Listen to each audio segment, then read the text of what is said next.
Welcome to the फंडा classes.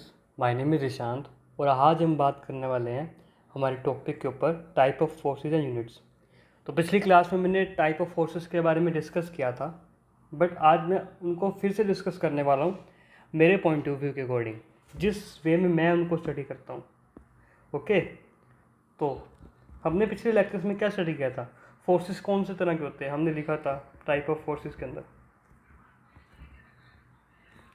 Type of forces के अंदर हमने लिखा था कि एक होता है मैग्नेटिक होता है सर, और कौन सा होता है मैकेनिकल, राइट, और कौन सा होता है सर इलेक्ट्रोस्टैटिक। ये पढ़ा था हमने, है ना, पिछले लेक्चर में मैंने बात की थी, और फर्दर बहुत टाइप्स होती। बट मैं आज ये कहना चाहूँगा कि स्टूडेंट्स थोड़ा नज़रिया बदलो इस चीज़ का। मैंने अपने टाइम पे इसको कैसे स्टडी किया था, मैं अपने अकॉर्डिंग मानता हूँ कि दुनिया में सिर्फ दो तरह के फोर्स होते हैं। मेरे अकॉर्डिंग दुनिया में सिर्फ और सिर्फ दो तरह के होते हैं फोर्स, टू टाइप्स ही होती हैं। उनमें से पहली टाइप कौन सी है? उनमें से पहली टाइप है पैरेलल फोर्स, और दूसरी टाइप कौन सी है? Perpendicular force. ठीक है, तो कैसे डिस्कस करते हैं इनके बारे में और इनके यूनिट्स क्या होते हैं, आज मैं तुमको उनके बारे में एक आइडिया दूंगा। तो पैरेलल फोर्स और परपेंडिकुलर फोर्सेस होते क्या हैं? देखो, पैरेलल की डेफिनेशन से पता लगता है पैरेलल फोर्स क्या होता है। पैरेलल फोर्स क्या होता है? Force that is applicable on an object in parallel or horizontal direction to the motion of an object। बात समझ आई? कि ऐसा फोर्स जो किसी भी ऑब्जेक्ट के ऊपर एप्लीकेबल हो और वो ऑब्जेक्ट पैरेलल की मोशन में मूव कर रहा हो और उसके ऊपर फोर्स भी पैरेलल लग रहा हो, उसको हम पैरेलल फोर्स कहते हैं। एग्जांपल, तुमने कभी गली में देखा है कि एक सब्जी वाला अंकल होता है, उसकी रेडी होती है, ऐसे होती है ना, याद है? उस सब्जी वाले की सब्जी पड़ी होती है बहुत सारी। मम्मी कहती है चिंटू को, जा बेटा सब्जी लेके आ, सब्जी वाले अंकल को रोक। ऐसा होता है ना। तो सब्जी वाला अंकल या तो इसको पुश कर रहा होता है या इसको पुल कर रहा होता है किसी भी डायरेक्शन से। बट ध्यान से देखने वाली बात क्या है, जब भी वो उसको पुश करता है या इसको पुल करता है, इस हॉरिजॉन्टल जो कार्ट का जो मोशन होता है वो सिर्फ पैरेलल डायरेक्शन में होता है। पैरेलल मतलब parallel to the surface, parallel to the force के डायरेक्शन में होता है। ये बात समझ आई? सिमिलरली अगर मैं परपेंडिकुलर फोर्स की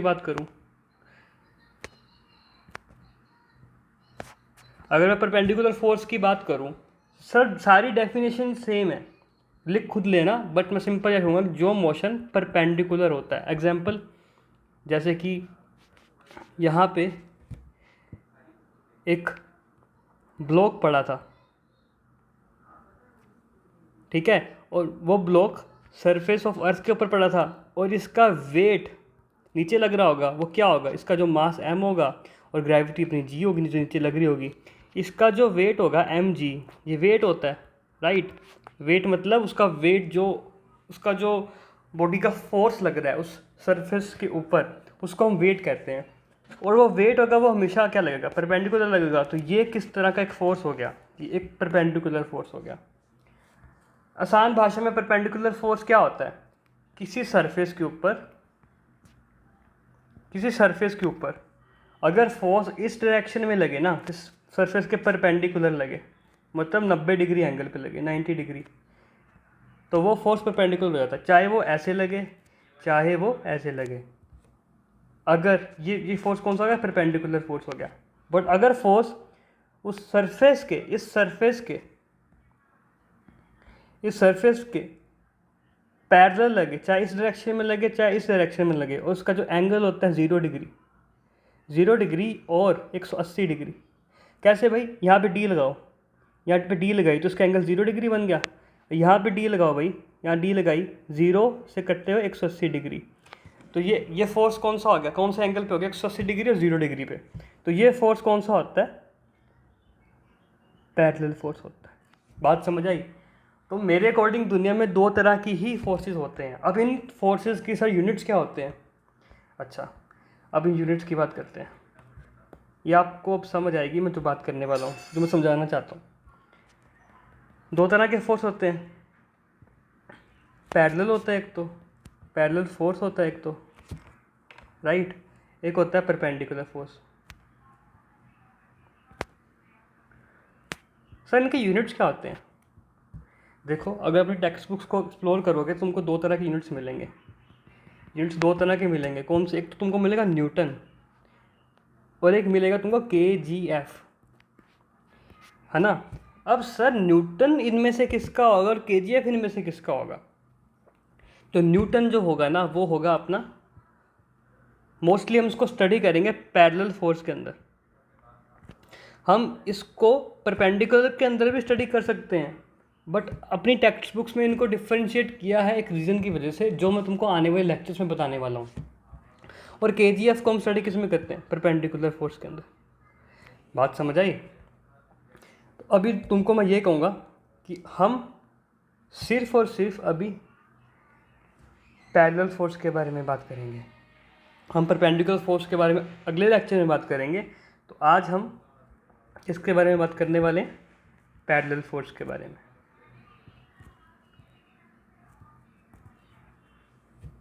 सिमिलरली पैरेलल फोर्स की डेफिनेशन के बारे में मैंने तुमको बता दिया। ये डेफिनेशन तुम पढ़ लेना, इसको समझ लेना। चलो हम मैं कार्ड की बात ही कर लेता हूँ। अब कार्ड की जगह मैं एक ब्लॉक ले लेता हूँ, थोड़ा साइंटिफिक वे में स्टडी करते हैं। पैरेलल फोर्स होता क्या कि सर हमारे पास ना एक सरफेस था, ये एक सरफेस था, इस सरफेस के ऊपर सर हमारे पास ना एक ब्लॉक पड़ा था। इसका सर मास था ना m था, और सर इसके ऊपर ना एक फोर्स लगाया गया, वो F था। ठीक है। सो इसकी वजह से क्या हुआ, इसका मोशन हुआ इस डायरेक्शन के अंदर, पॉइंट A से कुछ पॉइंट B तक, मुझे नहीं पता कहाँ तक मोशन हुआ। उसकी वजह से इसके अंदर सर एक एक्सेलरेशन आ गई, एक्सेलरेशन आ गई। तो सर बताओ उस फोर्स का फॉर्मूला क्या होगा। पैरेलल फोर्स में क्या होता है, फोर्स का एक फॉर्मूला होता है, तुमको आता होगा, प्रीवियस क्लास में भी था। यहाँ पे सर फोर्स का फॉर्मूला होगा मास इनटू एक्सेलरेशन। ये बात चमकी, ये बात समझ आई। अब सर इसके यूनिट्स क्या होते हैं, क्या आप सर इसके यूनिट डिफाइन कर सकते हो। देखो फोर्स जो किसी ने दिया था वो न्यूटन थे, न्यूटन साइंटिस्ट थे। तो न्यूटन से उसका फोर्स का यूनिट न्यूटन बन गया था, तो न्यूटन होगा। पर न्यूटन होता किसके बराबर है, ऐसा यूनिट्स के अंदर बात करते हैं। लेट कर लो, ये जो ब्लॉक का मास था m था वो 1 kg हो गया, और जो एक्सेलरेशन थी वो कितनी होगी, मैंने 1 मीटर पर सेकंड स्क्वायर ही मान ली। बात समझाई। तो अगर इस क्वांटिटी को मैं स्टार इक्वेशन में पुट करूं, इन दोनों को मैं यहाँ पुट करूं, तो फोर्स क्या आ जाएगा, 1 kg into 1 metre second square. तो फोर्स क्या आ गया, 1 kg मीटर सेकंड स्क्वायर, ये आ गया। बात समझ आई। और जो ये वाली क्वांटिटी है ना, जो मैं तुमको बताने वाला हूँ, जो ये क्वांटिटी है, ये क्वांटिटी को हम न्यूटन कहते हैं। बात समझ आई। तो 1 न्यूटन किसके बराबर आ गया, 1 न्यूटन किसके बराबर आ गया, 1 kg मीटर सेकंड स्क्वायर के बराबर। बात समझ आई।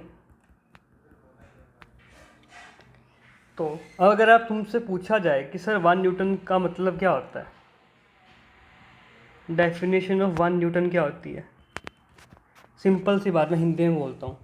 1 न्यूटन की डेफिनेशन क्या होती है, सर एक सरफेस पे अगर एक ब्लॉक पड़ा है ना, जिसका मास m था, और जो m था वो 1 किलो था, और सर उसके ऊपर अगर मैं एक्सेलरेशन लगाऊं जो 1 मीटर पर सेकंड स्क्वायर के बराबर हो, तो उस ब्लॉक के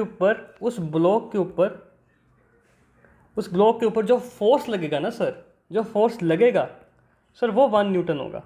बात समझ आई कि 1 न्यूटन की डेफिनेशन क्या हुई। 1 newton is defined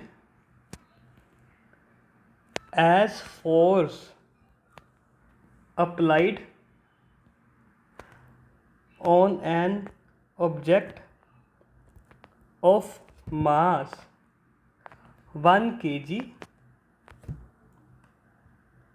if it moves in a particular direction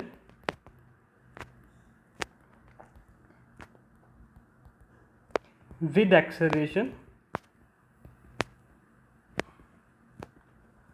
of 1 metre पर सेकेंड स्क्वायर। तो सर 1 न्यूटन फोर्स की डेफिनेशन हमको मिल गई। तो अब ये समझ पाए कि 1 न्यूटन का मतलब क्या होता है। ये सर क्या था? सर ये था एसआई यूनिट, ये एसआई यूनिट था, ठीक है। सीजीएस यूनिट क्या होता है? सीजीएस यूनिट क्या होता है? सिंपल होता है सीजीएस यूनिट, कुछ नहीं होता। एसआई यूनिट के अंदर हम स्टार्ट करते हैं केजी के अंदर, सीजीएस के हम बात करते हैं ग्राम के अंदर, एसआई के अंदर हम बात करते हैं मीटर के अंदर, सीजीएस में हम बात करते हैं सेंटीमीटर के अंदर। और सेकंड टाइम का जो मैग्नीट्यूड होता है सेकंड में रहता है, यहाँ पे भी सेम सेकंड में ही रहता है। तो अगर मैं इसको कन्वर्ट करूँ, इसको अगर मैं कन्वर्ट करूँगा फोर्स को, तो मुझे क्या मिलेगा? क्या देखा था? फोर्स क्या होता है? Mass into acceleration. तो अगर मास मैंने यहाँ पे क्या ले लिया, मैंने पिछली डेफिनेशन के दिन क्या था? न्यूटन था। न्यूटन किसके बराबर आ रहा था? 1 न्यूटन। सर 1 केजी के बराबर मल्टीप्लाई में मीटर सेकंड स्क्वायर के बराबर, यही था ना? कैसे आया सर? सर ये देखो यहाँ से आया, याद आ गया? इसकी फिर अपने डेफिनेशन पढ़ ली। अच्छा सर ये क्या था? सर ये एसआई यूनिट में था। सर ये एसआई यूनिट में था। सर इसको सीजीएस में कन्वर्ट करो। अरे कर सकते हो ना, कितना सिंपल बात है, कोई मुश्किल तो है नहीं इसमें। कैसे करेंगे? सर जो 1 केजी है ना, उसको है ना 100,000 ग्राम लिख लेते हैं। सही बोला ना मैंने? इतना ही होता है ना। और जो सर 1 मीटर होता है उसके अंदर कितने सेंटीमीटर होते हैं? अरे बताओ यार कितने होते हैं? सर 100 सेंटीमीटर होते हैं। तो 100 सेंटीमीटर लिख दिया। सर 1 सेकंड का तो मैंने 1 सेकंड ही लिखा, क्योंकि सर वो तो बदलता ही नहीं है। क्योंकि सर अभी बताया था ना आपने, जो सीजीएस के अंदर होता है वो ग्राम में स्टडी किया जाता है, सर सेंटीमीटर में स्टडी किया जाता है। बट ऐसे में सर केजी में स्टडी किया जाता है, मीटर में और सेकंड में। पर सर सेकंड सेकंड दोनों सेम ही रहता है।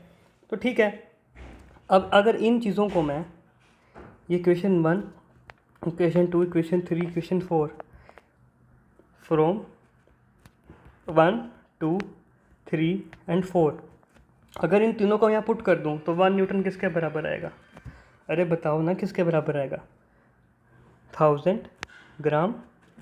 अरे बताओ ना क्यों? क्योंकि केजी है ना, केजी को मैंने ग्राम में कन्वर्ट कर दिया। मल्टीप्लाई किस में होगा? सर यहाँ पे मीटर था ना, सर मीटर था, तो 100 सेंटीमीटर। और सर सेकंड का तो सेकंड रहेगा, तो ठीक है सर, यहाँ पे सेकंड का स्क्वायर ही लिख दिया। तो 1 न्यूटन किसके बराबर आ गया? 1, 2, 3, 4, 5 10⁵ आ गया ग्राम, 10⁵ ग्राम सेंटीमीटर सेकंड स्क्वायर के बराबर आ गया। अरे बात समझ आई? सर 1 न्यूटन में इतना ग्राम और सेंटीमीटर स्क्वायर होता है, अपॉन सेंटीमीटर स्क्वायर होता है। मल्टीप्लाई में क्या होता है? 10⁵। और बच्चों यहाँ पे क्या स्टडी करने वाली बात है, तो ये वाली क्वांटिटी होती है, ये होती है डाइन। डाइन होता है ये। तो 1 न्यूटन किसके बराबर आ गया? 10⁵ डाइन। मतलब ये तुमको याद करना पड़ेगा, इसको लर्न कर लो। जैसे हमने न्यूटन को डिफ़ाइन किया था ना, जैसे हमने न्यूटन को डिफ़ाइन किया था, न्यूटन कैसे आया? सर वो ऐसा यूनिट होता है क्योंकि वो न्यूटन ने दिया था। वैसे ही सीजीएस के लिए डाइन एक सीजीएस यूनिट होता ही है, उसको याद करना ही पड़ेगा। तो यहाँ पे क्या रिलेशन मिल गया? 1 newton is equal to 10⁵ dyne. अगर तुमसे क्वेश्चन पूछ लें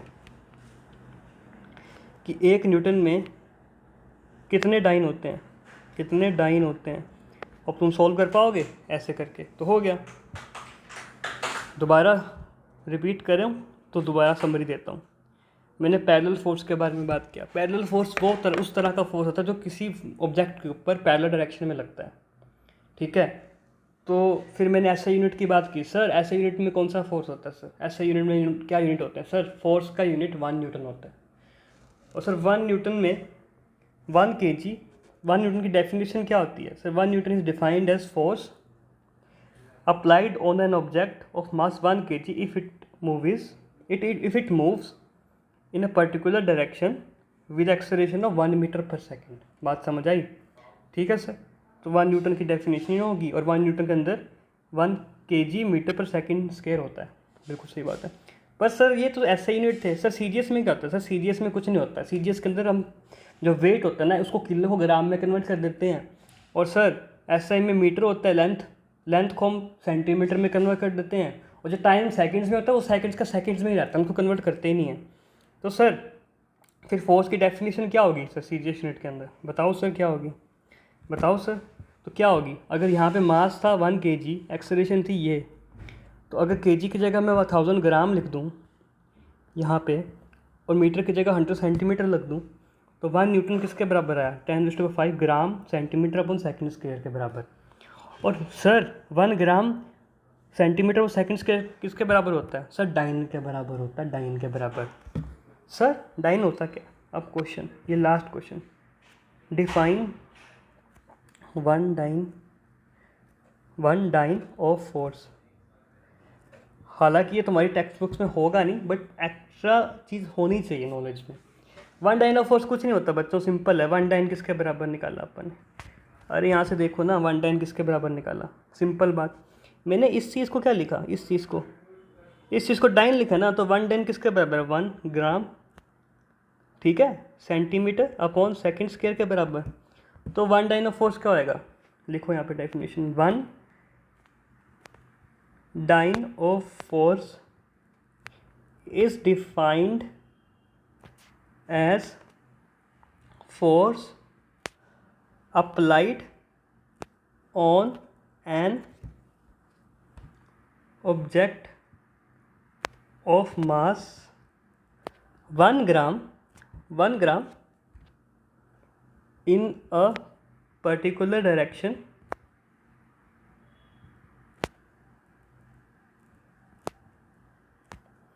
which have acceleration ऑफ कितनी? 1 सेंटीमीटर अपॉन सेकंड स्क्वायर। बात समझ आई? तो डाइन भी समझ आ गया। बात समझ आ गई तो अच्छी बात है। तो लेक्चर आज ख़त्म करते हैं यहीं पे। तुमको ये नोट्स, ये एक रफ नोट्स हैं, ट्राई करो कि मेरी बातों को समझो और अपने तरफ से नोट्स बनाने की कोशिश करो। बट अगर तुमको फिर भी प्रॉब्लम आती है तो कमेंट्स में बता देना, मैं तुमको एक अच्छे फेयर नोट्स पे प्रोवाइड कर दूंगा। बट मेरे अकॉर्डिंग मेरे रफ़ नोट्स इनफ होते हैं तुमको समझने के लिए। अगर तुम ढंग से पढ़ोगे इन रफ़ नोट्स से खुद अपने अकॉर्डिंग अपनी टेक्स्ट बुक्स को एक्सप्लोर करके डेफिनेशंस को खुद से लिखो तो ज़्यादा समझ में आएगी। मेरे नोट्स और मेरे लेक्चर सिर्फ तुमको अंडरस्टैंडिंग करवा सकते हैं फंडामेंटल्स की, ठीक है? तो लेक्चर आज यहीं ख़त्म करते हैं। आज हमने सिर्फ पैरेलल फोर्स के बारे में स्टडी किया, कल मैं तुमको परपेंडिकुलर फोर्स के बारे में बताऊंगा। ओके, सी या गाइस, बाय।